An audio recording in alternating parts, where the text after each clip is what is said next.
sih kesetimbangan kimia itu?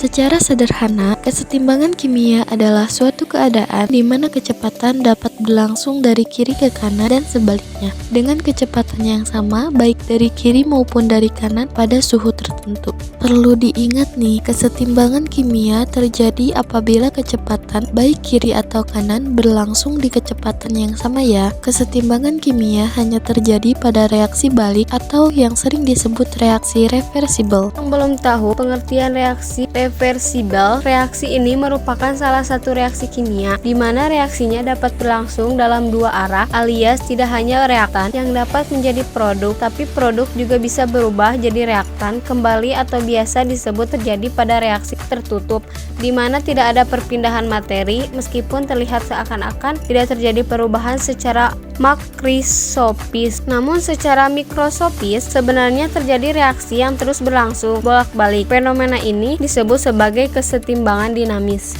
Kesetimbangan dinamis adalah keadaan berlangsungnya dua proses yang berlawanan pada kecepatan yang sama serta total konsentrasi senyawa tidak mengalami perubahan seiring berjalannya waktu. Meskipun terlihat rumit, sebenarnya fenomena ini mungkin sering kita temui dalam kehidupan sehari-hari. Misalnya saat kamu masak air di panci dalam keadaan tertutup. Pada saat kita masak, pasti akan muncul uap-uap air di tutup pancinya kan? Nah, sebenarnya tanpa kita sadari, kecepatan pengembunan uap sama dengan kecepatan penguapan cairan.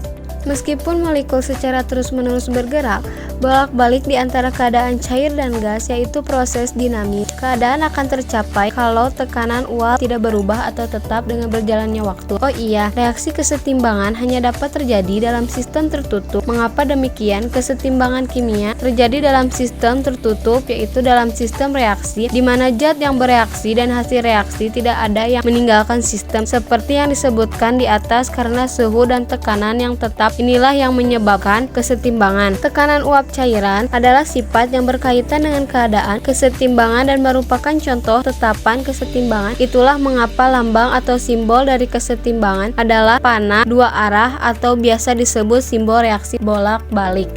Tetapan kesetimbangan sendiri dibagi menjadi dua, yaitu tetapan kesetimbangan konsentrasi atau KC dan tetapan kesetimbangan tekanan parsial atau KP. Tatapan kesetimbangan konsentrasi KC. Secara matematis, tatapan kesetimbangan konsentrasi atau KC adalah perbandingan hasil kali konsentrasi dari produk yang dipangkatkan koefisiennya dengan hasil kali konsentrasi dari reaktannya yang dipangkatkan koefisiennya. Tatapan yang satu ini dibagi lagi menjadi dua, yaitu 1. Kesetimbangan homogen, 2. Kesetimbangan heterogen. 1. Kesetimbangan homogen. Sesuai dengan namanya yang mengandung kata homogen, kesetimbangan ini merupakan jenis kesetimbangan yang terjadi pada saat produk dan juga reaktannya berasal dari fase yang sama, yaitu seluruhnya gas atau seluruhnya cairan seperti di bawah ini. Terlihat di sebelah kiri itu adalah rumus reaktan dan di sebelah kanan itu adalah rumus produk. Maka nilai kesetimbangan konsentrasinya disusun sebagai berikut. KC sama dengan tetapan kesetimbangan A sama dengan molaritas zat A atau M, B sama dengan molaritas zat B, C sama dengan molaritas zat C, D sama dengan molaritas zat D. 2. Kesetimbangan heterogen. Kesetimbangan heterogen merupakan jenis kesetimbangan yang terjadi pada saat produk dan reaktan memiliki fase yang berbeda, di mana yang hanya mempengaruhi tetapan kesetimbangan hanya unsur yang berwujudan gas dan cairan, misalnya sebagai berikut. Maka nilai kesetimbangan disusun sebagai berikut, di mana KC tetapan kesetimbangan A molaritas zat A M, D molaritas zat D atau M. Tetapan kesetimbangan tekanan parsial atau KP. Pada tetapan kesetimbangan kimia tekanan parsial atau KP, hanya fase dalam wujud gas yang diperhitungkan mempengaruhi tetapan keseimbangannya. Untuk menentukan tekanan parsial suatu zat dari tekanan parsial totalnya digunakan persamaan sebagai berikut. Px sama dengan mol X per mol total dikali P total. Kenapa diperlukan nilai P suatu zat? Karena akan digunakan untuk mencari KP-nya. konsentrasi tetapan kesetimbangan tekanan Persia juga dibagi menjadi dua, yaitu reaksi homogen dan heterogen dengan susunan persamaan sebagai berikut. Reaksi homogen Kp sama dengan Pc per Pa Pd per Pb. Reaksi heterogen, karena reaksi heterogen hanya memperhitungkan fase berwujud gas, G hanya mempengaruhi tetapan kesetimbangan, maka susunan Kp terhadap reaksi heterogen adalah sebagai berikut. Kp sama dengan Pd per Pa. Hubungan Kc dan Kp. Lalu, apa hubungan antara Kc dan Kp? Secara matematis, hubungan keduanya tersusun sebagai berikut. Kp sama dengan Kc dikali RT pangkat delta N, di mana R sama dengan konstanta 0,082 L atm per mol K, T sama dengan suhu Kelvin atau K, delta N sama dengan sigma koefisien produk dikurang sigma koefisien reaktan. Nah, di sini ada contoh soal.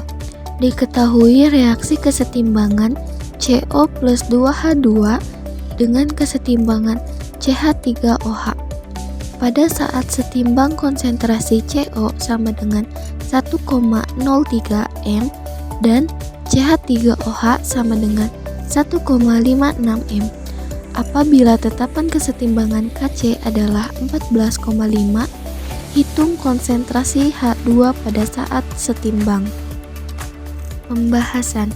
Diketahui di mana CO sama dengan 1,03 m, CH3OH sama dengan 1,56 m, Kc sama dengan 14,5. Ditanya, H2 sama dengan berapa? Jawab, rumusnya yaitu Kc sama dengan CH3OH per CO dikali H2 pangkat 2. Lalu kita masukkan nilai Kc-nya yang sudah diketahui adalah 14,5 sama dengan CH3OH-nya yaitu 1,56 per CO-nya yaitu 1,03 dikali H2 pangkat 2 yang ditanyakan. Nah, kita tulis yang ditanyakannya yaitu H2 pangkat 2. Awalnya kan H2 pangkat 2 nya itu di ruas kanan, kita pindahkan ke ruas kiri. Lalu nilai Kc-nya yang 14,5 kita pindahkan ke ruas kiri. Jadi H2 pangkat 2 sama dengan 1,56 per 1,03 dikali 14,5. H2 pangkat 2 sama dengan 0,104. H2 sama dengan akar 0,104 sama dengan 0,322 m. Jadi konsentrasi H2 adalah 0,322 m.